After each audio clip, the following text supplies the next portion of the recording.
In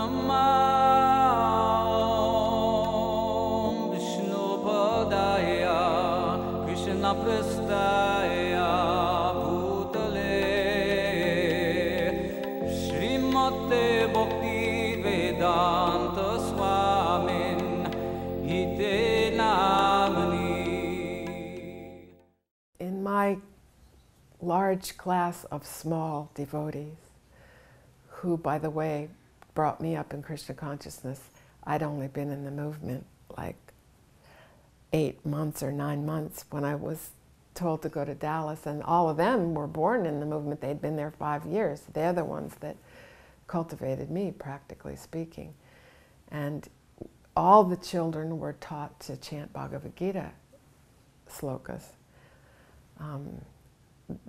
They were chanting the verses and would hear the meaning, but Prabhupada said the young children didn't have to understand the purport completely, but he wanted them to get some idea. So I drew the cards, like large cards with a picture that would give them something to remember about that verse.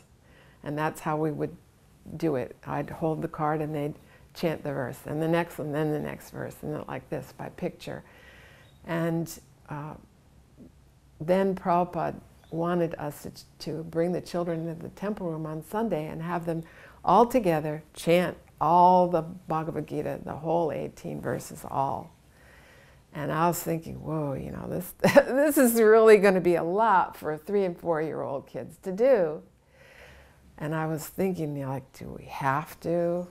But Prabhupada mentioned that one of the important reasons why he wanted the children to memorize these verses and be able to rattle them off chapter after chapter after chapter, he said that these verses and this recitation is impressed forever on the subtle body.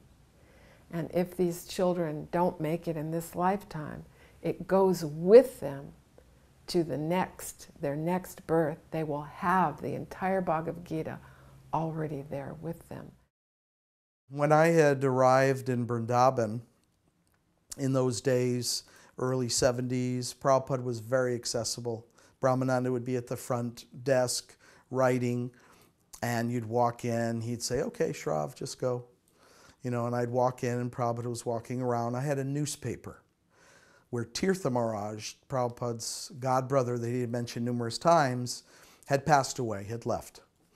And it was very interesting in the newspaper article where it said that he had entered into nirvana and had a picture of an aura around his head. So I had this newspaper with me, and I think I was probably fault-finding in some kind of way, that when I brought it up and started to begin describing it, Prabhupada abruptly, in such a powerful way, to stop me from going any further, said, there is never any loss or diminution for any devotional service performed.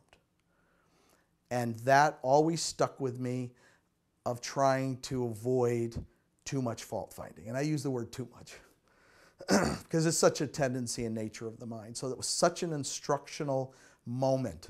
At first I felt a little hurt that I may have offended Srila Prabhupada, but then I understood when Prabhupada was doing this with us, how much he was doing it to instruct us. Now we hear it all the time, but when he personally tells you that, it goes right to your heart. So that was a very powerful instruction to me at that time. And then I apologized to Srila Prabhupada, and he said, no, that is all right. He always would do that. No, that is all right. And then you get on the ground and just feel like an ant, a microbe, and pay full of obeisances. And Prabhupada, you look up and he's smiling. So that was a very dynamic experience.